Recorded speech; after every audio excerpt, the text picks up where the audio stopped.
Welcome to St Mary's Church. Welcome to Sundays at 7.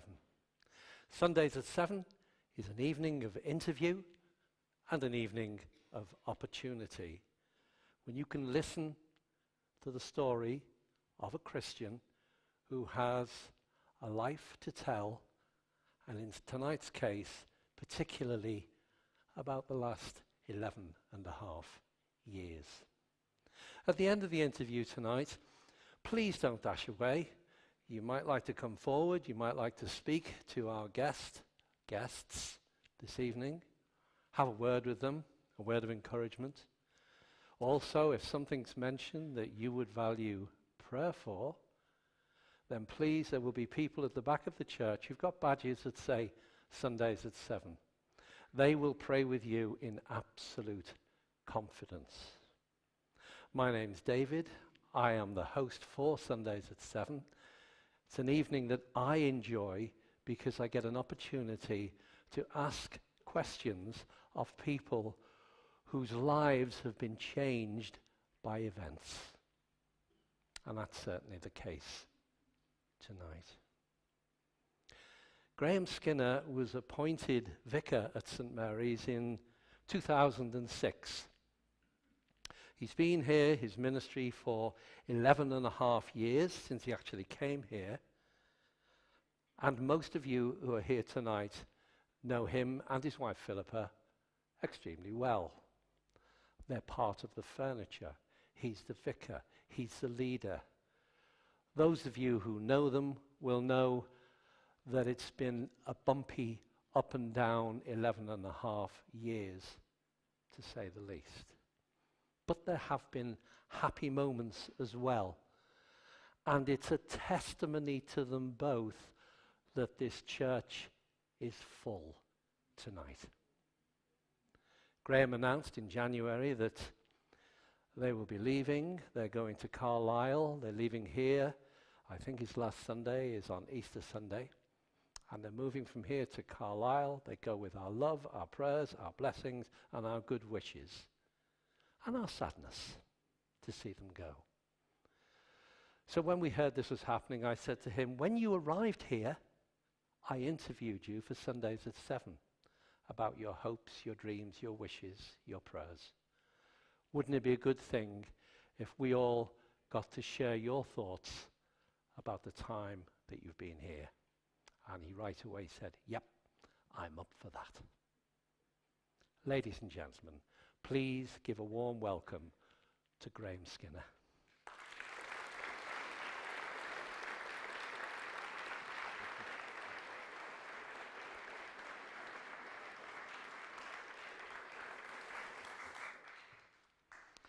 That was a nice welcome, wasn't it? Yeah, who were you talking about? Hope you think like that when we finish. Graeme, looking back over your personal history in the ministry. You started out as a curate with Jeff Turner at Bebington from 1986 to 1990. Then vicar at Sale from 1990 to 2006, before coming to St Mary's. Was it a wrench for you to leave Sale after 16 years? And what are your fondest memories of Sale? The simple answer to the question about wrench was yes. We'd been there 16 years, as you said, and I think fondest memories include things like a family home. We arrived with all 4 children, and I remember them running around the empty house with absolute glee that they had some rooms to run around in. We didn't have any furniture at that point.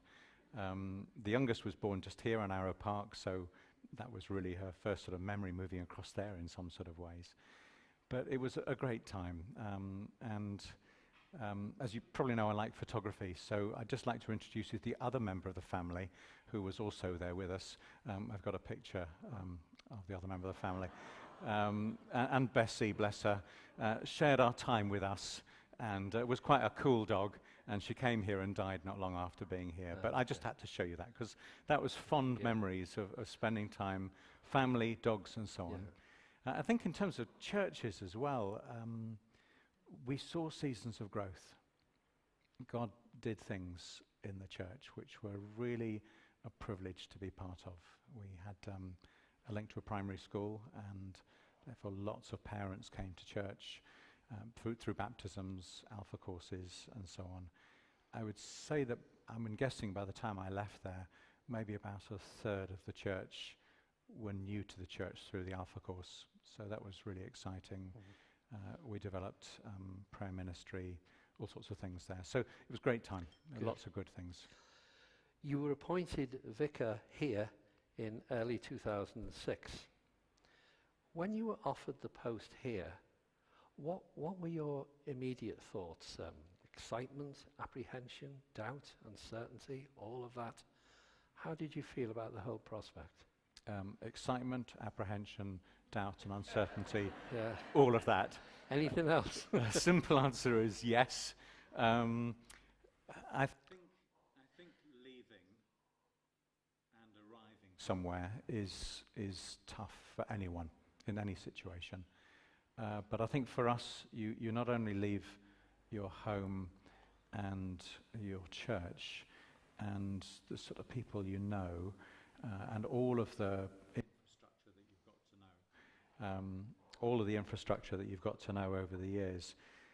But there's a sense where it's almost as if a story ends and you turn over the chapter and it's blank and you don't quite know what's going to happen next. No.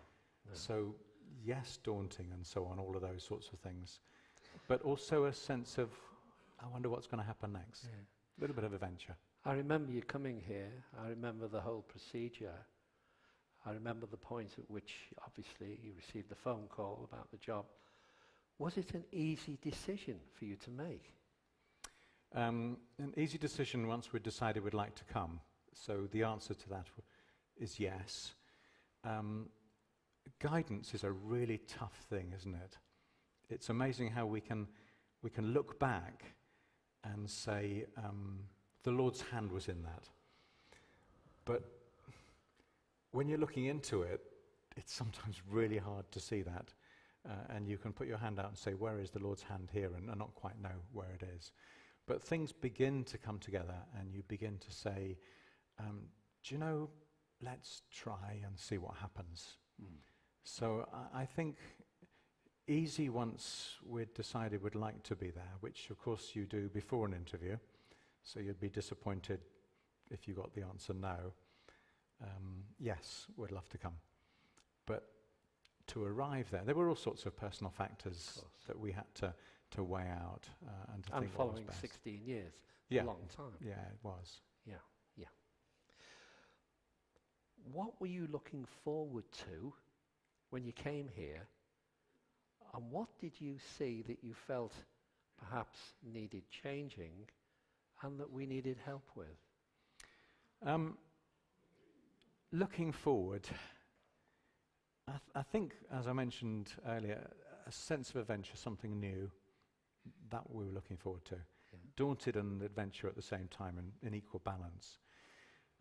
What did you need to change? Well, perhaps we could have a private conversation about that, no one else to listen. Yeah. Well, let's have the private conversation now. Okay. They won't listen. No one else listen, all right. Okay. Funnily enough, one of the things that both Philippa and I have been thinking and reading quite a lot in the last year or so in Sale was about, I think one of the words we used was vulnerability. And we felt perhaps the Christian life in its reality doesn't work the way you expect or hope it would. Yeah. So vulnerability is a word that means easily wounded or open to being wounded. And we had already experienced that in our lives in different sorts of ways.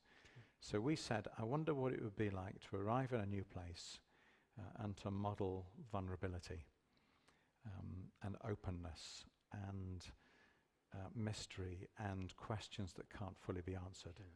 So I'm not saying that there wasn't a certainty, because you can have a certainty in the middle of that. But come and live a life that looks just that little bit more open and a little bit more vulnerable. So we spoke about our feelings and our thoughts and the things that we were struggling with, and we felt that was really important to do that. So that's what we came to do.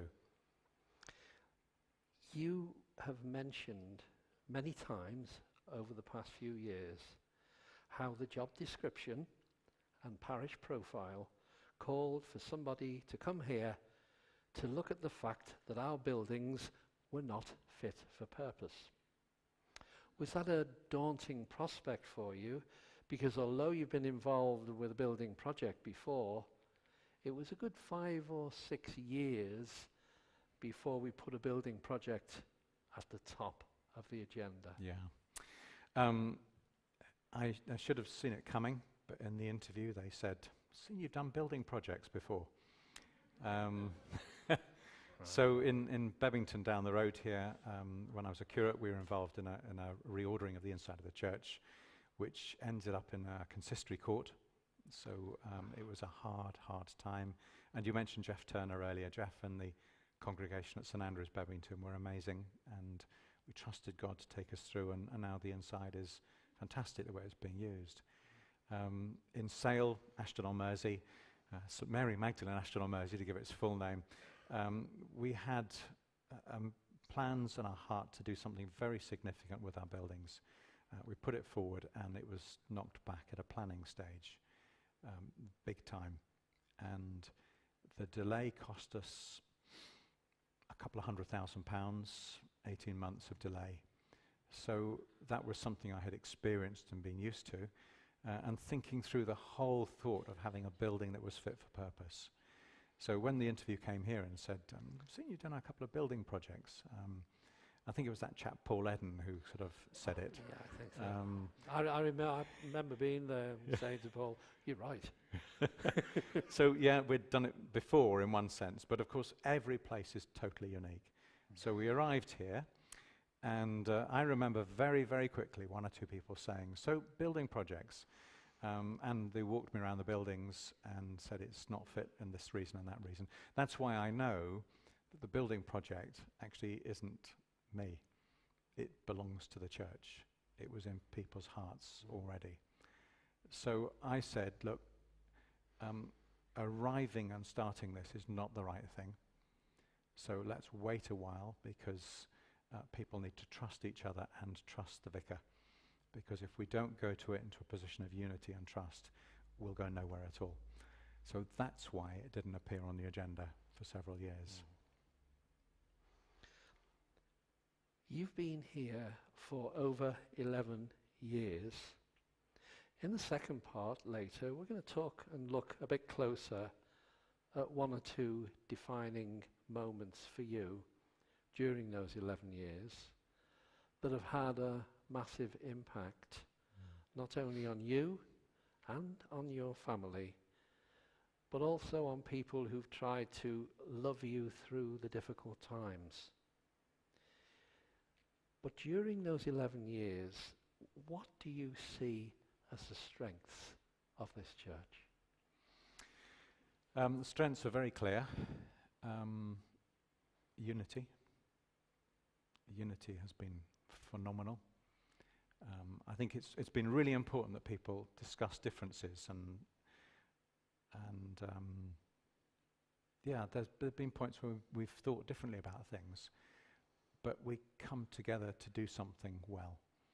And I sometimes think to myself, it is one of the most precious and profound evidences of the good news of Jesus Christ, that a disparate group of people with all sorts of backgrounds, socio-economic, political, stuff that life's thrown at them, decisions they've made, can actually get together, and be together, and say something unites us, and that's Jesus.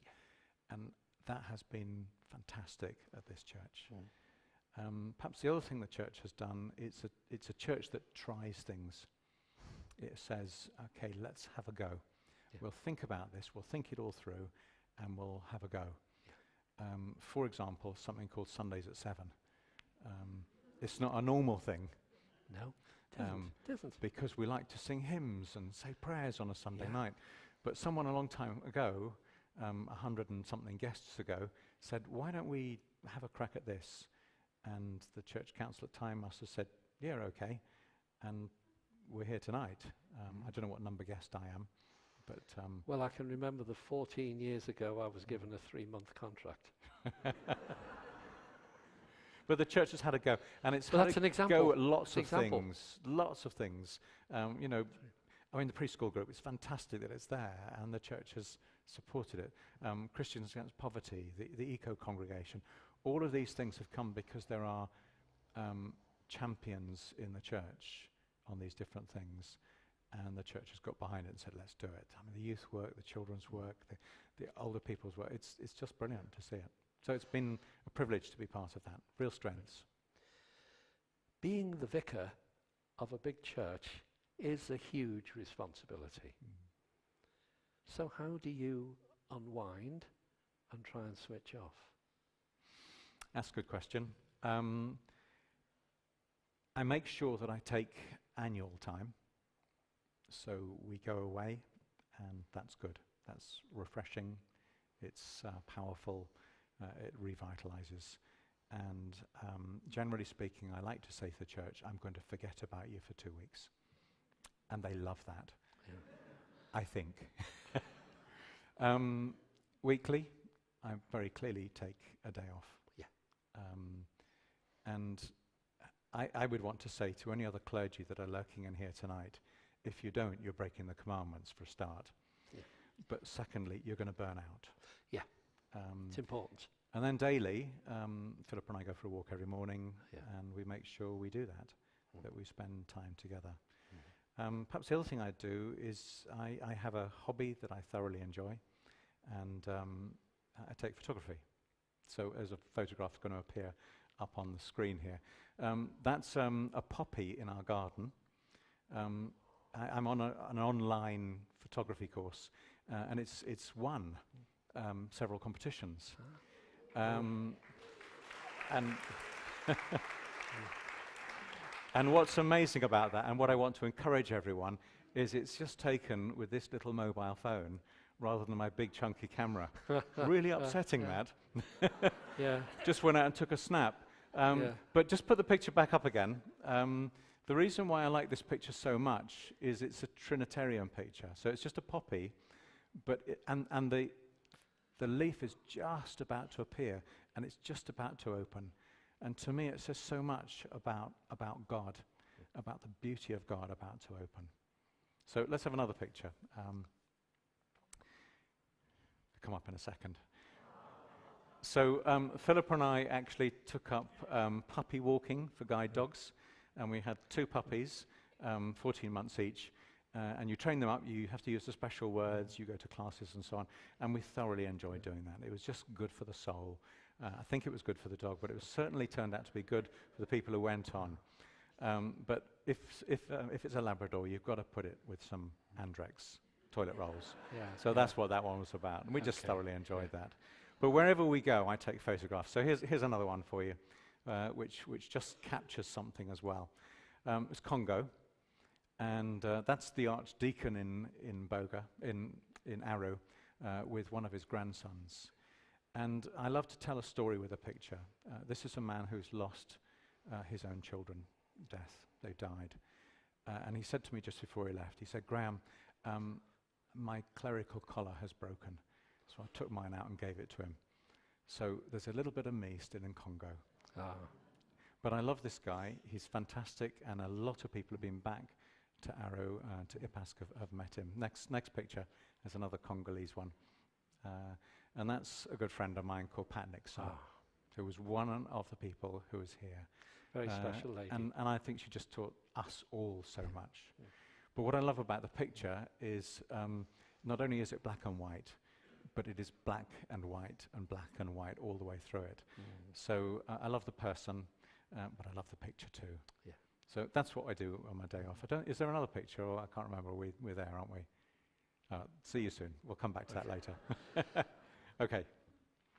I'm impressed with your phone. Maybe before you go, you'll teach me how to text. £1,000. Denise bought me a new phone for Christmas, and we went to the cinema last night, and I took it with me. You didn't take a picture of the picture? No, but it went off during the cinema. Oh, I see. But I sorted it. I sat on it. Can we get back? Sorry. Was that the darkest hour? Or? It was. Okay. The guys are going to come back now for a song. One brief question before we have that song and just take a break.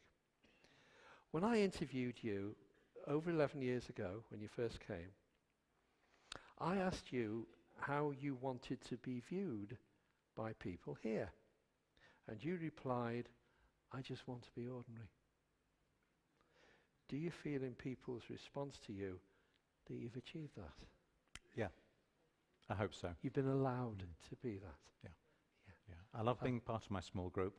Yeah. In my small group, I'm Graeme. On a Sunday here, I'm Graeme and the vicar.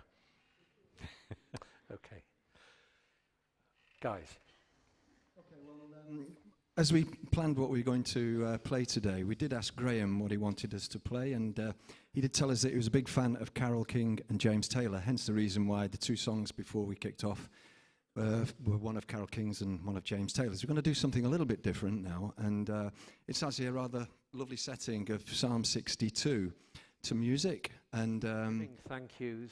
We couldn't do Sundays at 7 without the guys on the sound, on the lighting, the people who welcome you as you come in, the people who provide refreshments, bring tea and coffee out every time we hold this event. I think it'd be nice to show our appreciation for all they do as well.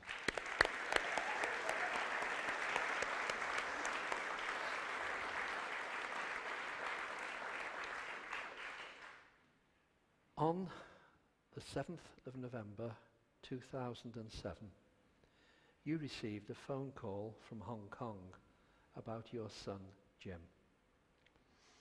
Now, I've sat here and talked to Philippa about that phone call on that day, but not you. Can you tell me your thoughts about the events of that day? Yep, we'd just had several months as a church getting ready for, on a Wednesday night, a big vision meeting. Where are we going as a church?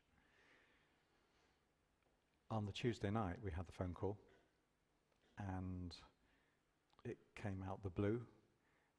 Fast forward a tiny bit, of course, the church turned up the next night, and Martin, my colleague, just said what had happened, and everyone prayed and went home. The church got on with things, it's fine, but our lives just literally deflated at that moment. I can remember waking up the next morning and still thinking, oh, I must go to a meeting tonight. Yeah. And that's how crazy your mind goes. It detaches from reality. Who received the phone call, you or Philippa? I got the phone call. You got the phone call? Yeah, from Jackie Pullinger, who just said that he died. Died of shame was the word that was used, because she knows exactly what happens around anything around drugs. Jim died heroin overdose. And all is explained in the book that Philippa wrote, he said, plugging it. But I think actually, although I've got some words, I think Philippa has more eloquent words. So she wrote a poem. I'll read that to you. Please. Because this describes what it feels like. Do you know what it feels like when your leg is ripped away with no anesthetic? Nor do I. But I know what it feels like when someone I love with all my heart was ripped away. It felt as if my heart was torn apart with no anesthetic. It really hurt.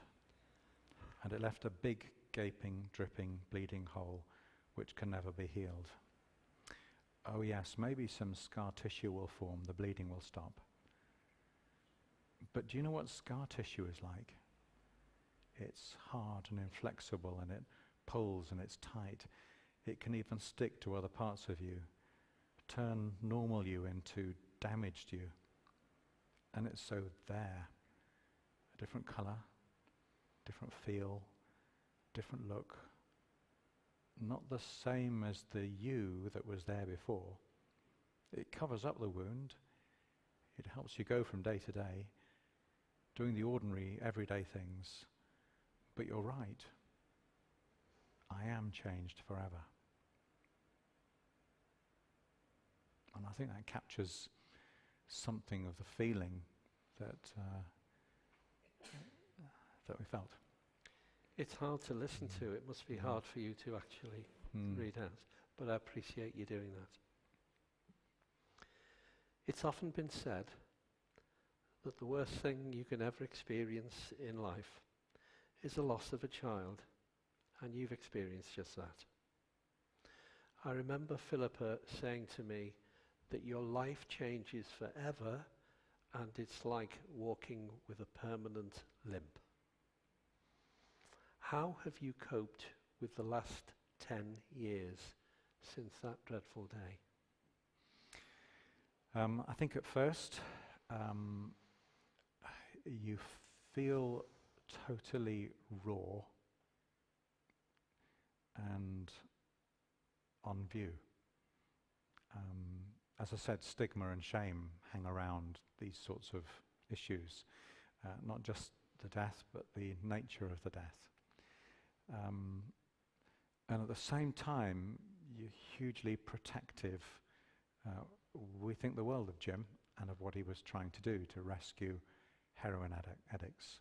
Something went wrong, and that's, in a sense, all that happened. And for many people, it doesn't go wrong. We actually had the song Tears in Heaven at the beginning, the very, very beginning, Eric Clapton's song, which was the song that was, the guys didn't know, was played at Jim's funeral. Oh. Because he would play it. He was a guitarist, and he would play it like that. So we actually had that song at the funeral, because Eric Clapton, who had been through drugs himself, survived where Jim didn't, but his son died, fell out of a tower block and died. So he wrote the song Tears in Heaven. If I get to heaven, will you know me, was the question. And we went through questions like that endlessly at the beginning, just questioning everything. Just nothing was left unturned. But over time, we began to feel the help of other people, and that was really important. I can't tell you what time was, because it's just expandable. But after a while, we began to find that we were beginning to help other people, and helping other people was a help to us. So we had some amazingly good friends from Sale whose daughter died, and I spoke at her funeral, Salisbury Cathedral, and we spent some time with them as a family. We began to realize that actually we could help other people. And since then, we've been very involved in Care for the Family, which we've actually been there all this weekend with a group of volunteers who are telephone counsellors, telephone befrienders with lots of other people. And we spend a lot of time with people who have lost children in one way or another. And by doing that, it's been a help to us. Actually, Philippa has done a master's in counselling on exactly that sort of an issue with regards to how we are involved and how it affects us when we're helping other people. Yeah. So that's been our journey. It's been really important for us. We've spent a lot of time helping other people. Only somebody who's actually experienced what you've experienced can speak about it in the way that you have. We can understand and get behind you and love you through it, but we can't actually be in the position that you're in. So, were there ever times in the last 10 years when you felt like giving it all up? And how did you manage to get through? I never felt like giving up faith. Faith was, in those first few days, ironically, was cracklingly live. So I would open the Bible and read something about Jesus, and it was almost like touching an electric shock sometimes. It was just, because it was so in your face. And I love Jesus to bits, and I met him in those stories. Since then, it's gone back to normal, thankfully. I couldn't live at that sort of intensity. But I was hungry as anything to discover God. At the same time, I didn't rage against God as in angry with God, but I certainly asked some questions and wanted answers. Yeah. But it took a long time to realize that there were no answers. None at this side of eternity anyway. So I have changed a lot. I have a total certainty that Jesus loves me. Total. Nothing can deflect from that. But I've had to increase, in a sense, my capacity to understand, to allow in more questions, but also to be able to link with other people. I've got an illustration about this, actually. If you imagine grief as being like a ball, okay, so it's Peppa Pig, but it's a ball. The grief is that big. And when it hits you, and a lot of people will feel this through bereavement of one sort or another, if you think about this glass ball as your life, then what happens is that the grief fills it, and there's no room for movement, it's just full. And your whole life is filled with that particular pain, loss, and so on. You are unable to do anything else. In fact, many people talk about missing meals because they can't imagine, they can't cook, they can't make any decisions. Over time, what happens is that grief remains the same. Do you know, the world says, when are you going to get back to normal? When is that grief going to go away so that the old you comes back? But I have to say, I want to keep that grief because it represents my love. But what happens is that after a while, your capacity begins to increase. So a bigger bowl comes and you can move around and you've got room for other things in your life. And after a while, what begins to happen is the capacity increases just a bit more. So it's the same size of grief, but you are able to do more things. That's been our testimony. That's been what we've experienced. And I hope for many other people it will help them to understand something about grief and pain and suffering, that you can grow. And in that growing, that's where you begin to understand what's in there. But that won't necessarily go away. No. That's been our journey. Suffering, it's one of the big debates around the whole Christian faith. It can sometimes be given as a reason for not believing in God. But through the death of your son, Jim, you've had to tackle the whole question of suffering in your heart as well as your head. I recall asking you a few years ago how you were feeling. You will remember this. And you replied, I am hanging on by my fingernails. Has it got any easier as time goes by, or will it ever get easier? Yeah.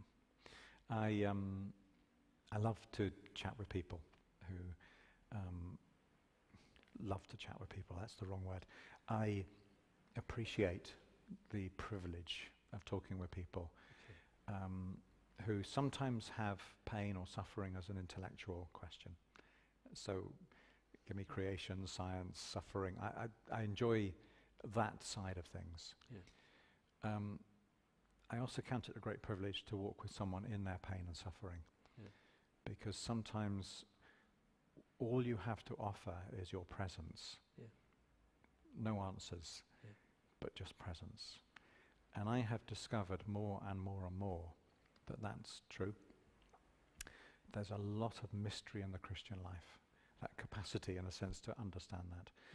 And so I will say that I,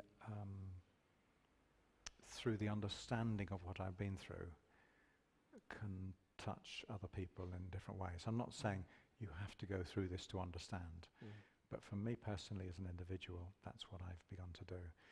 I have changed, yes, in one sense, the fingernail type things.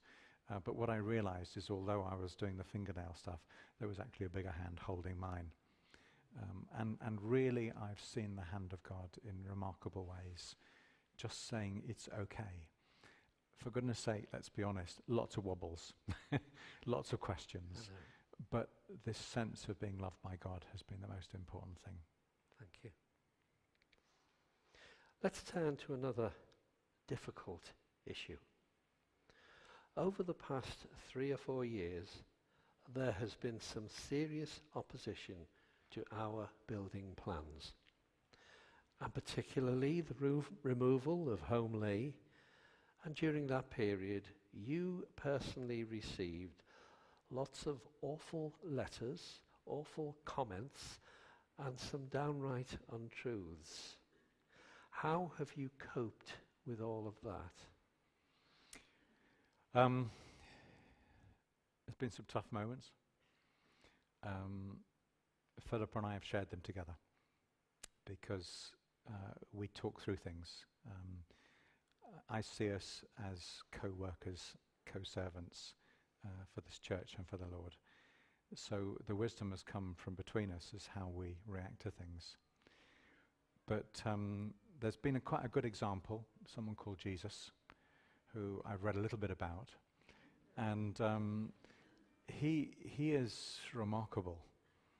And so I often look to him to say, how do we walk through this? I saw it in Palestine, actually. Have you got a picture of Palestine up here? What you're about to see is, Congo. Let's start with Congo. I'll go to Palestine in a moment. So these are 2 kids standing on a hilltop. And this is actually an area that was destroyed by rebel militia. And they rebuilt Ipask elsewhere because of this. But talking with people, what we discovered was resilience. Resilience is like a tree is resilient. You can push it and it'll come back. It's that thing. And these kids, in a sense, give the picture of people who have been through suffering but have stood up. And I thought to myself, if they can do it, so can I. The second one was Palestine, so I take pictures.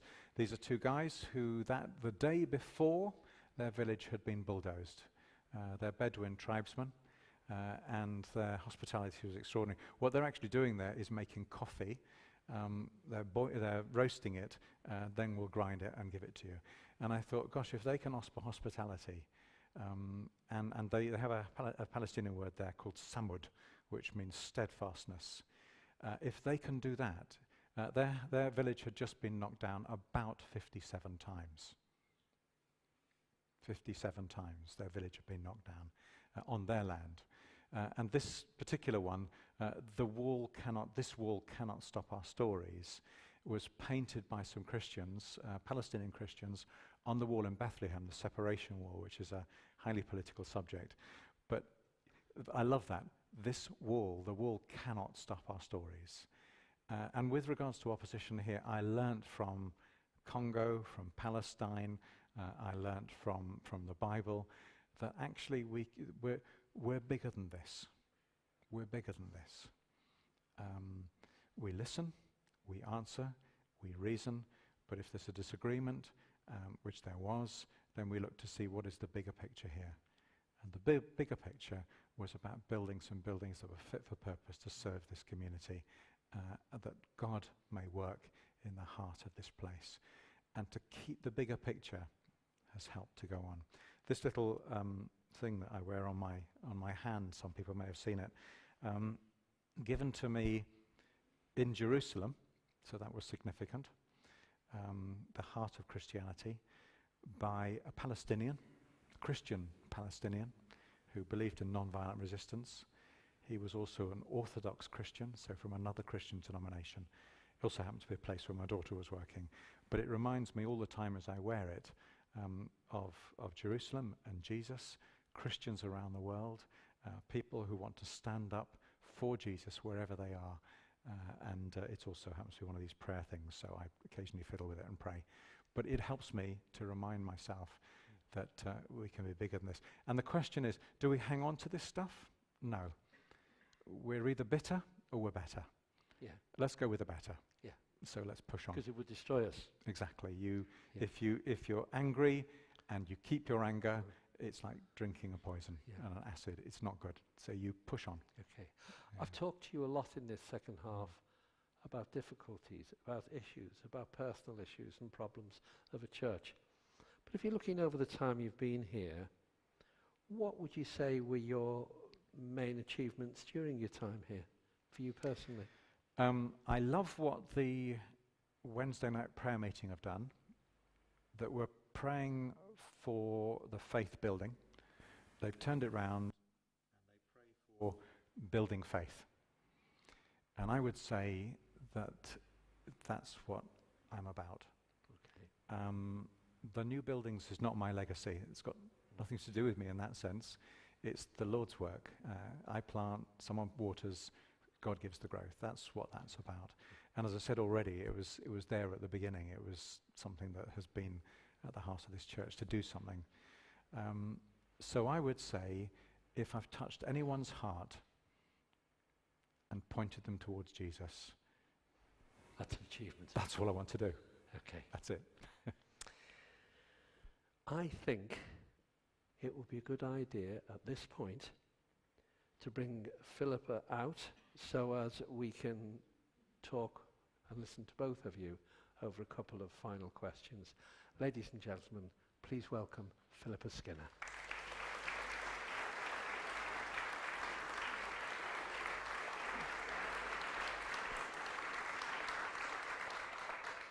You were a bit worried about the microphone before, weren't you? It looks really fetching. Oh, thank you. Okay. You're going to be leaving us in April and taking up the reins at the Church of Home, Eden and Wetherell in Carlisle, probably sometime in July. Tell us a little bit about where you were going to and your role there. Okay, we've chatted before who speaks first. I'll say something on this one. Okay. So the job is a mission community leader of Brampton West area and priest in charge of the two churches you mentioned. If anyone from those churches are listening online in the next few days, hello to you, we're all right.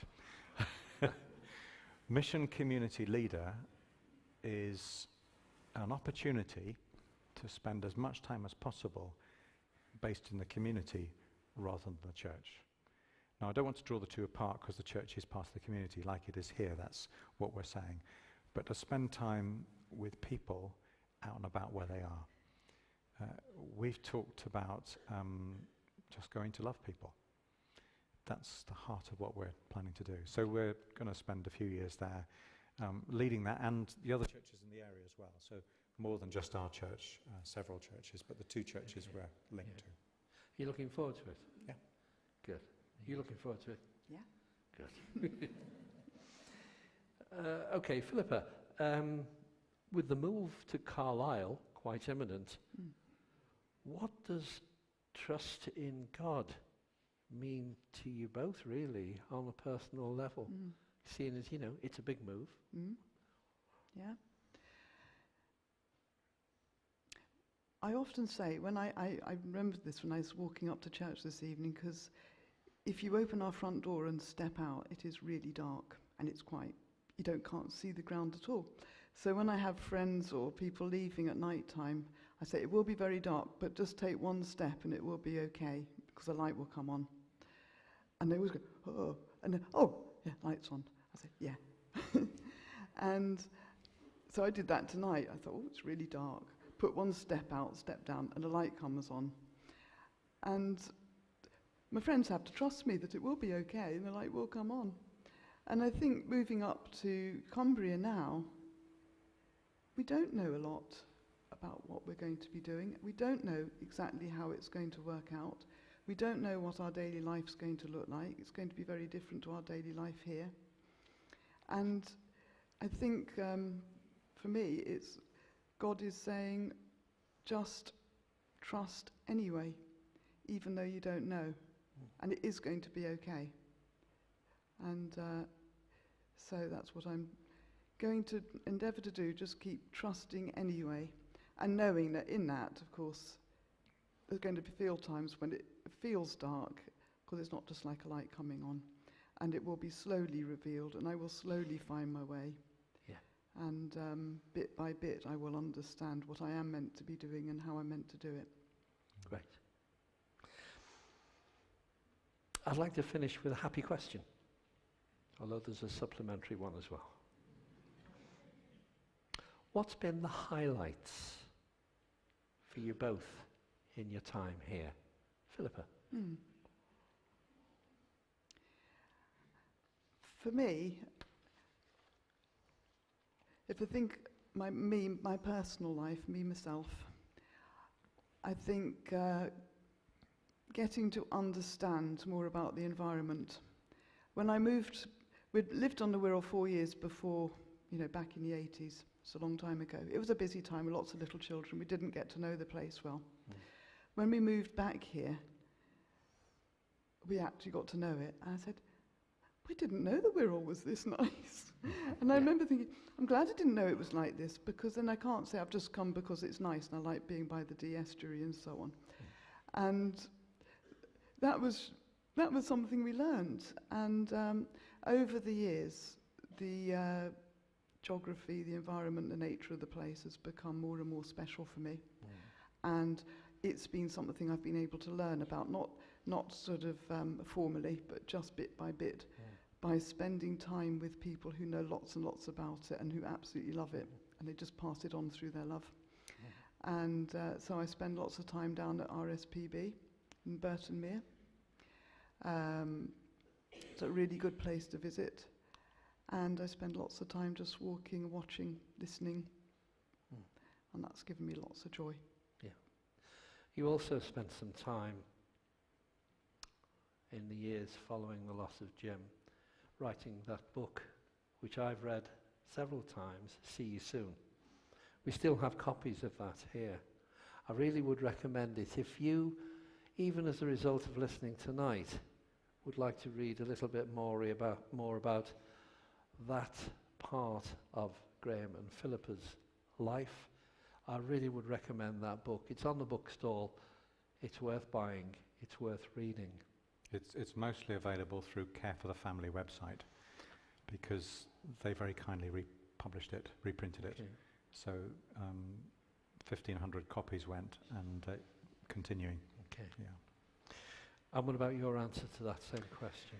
The highlights and so on.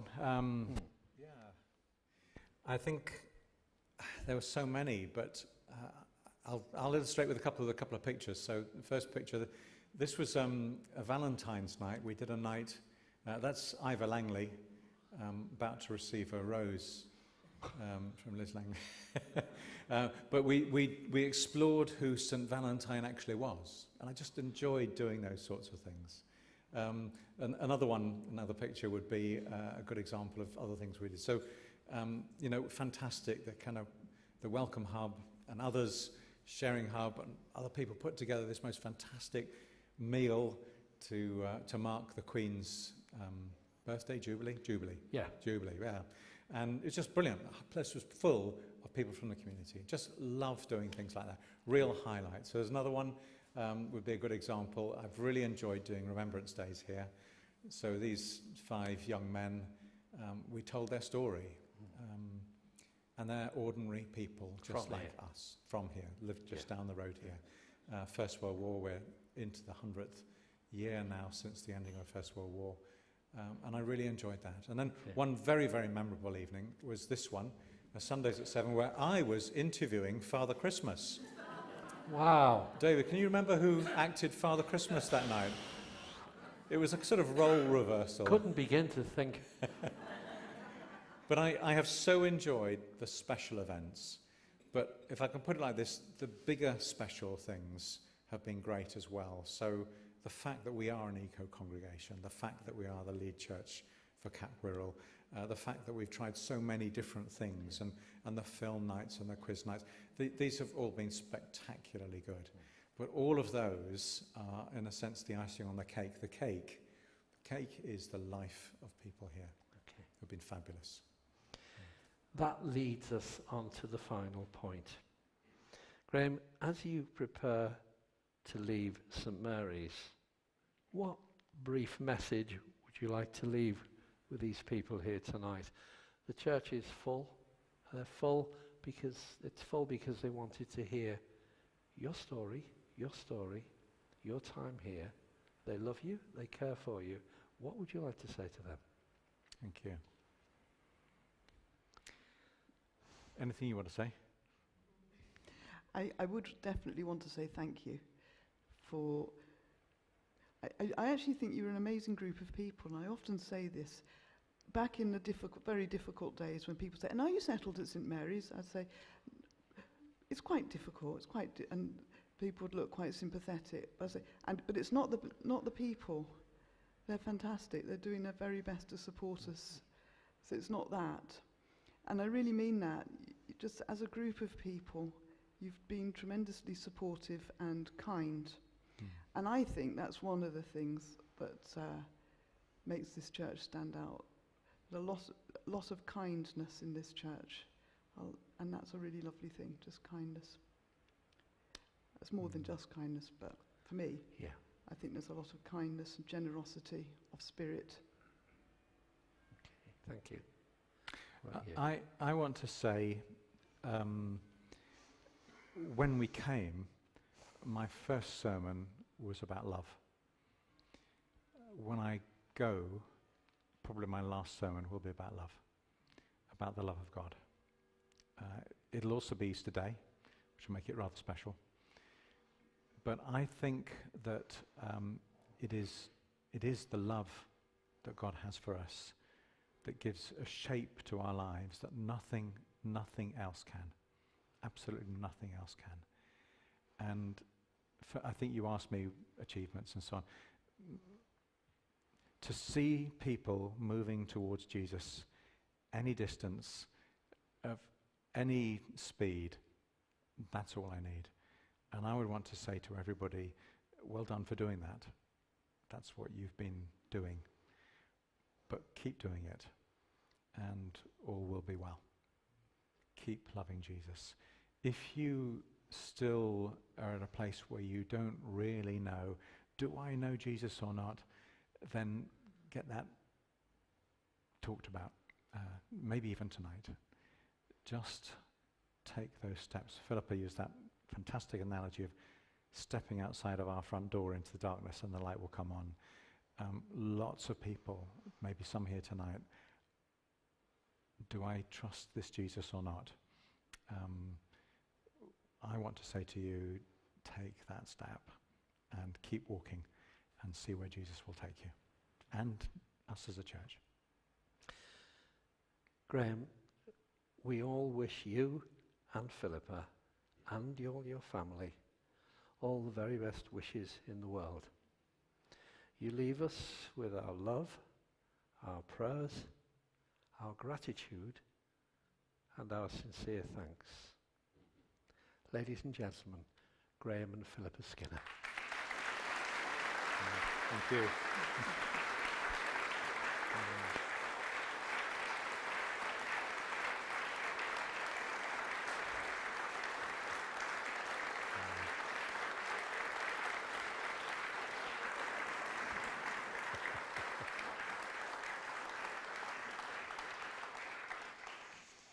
I was saying before,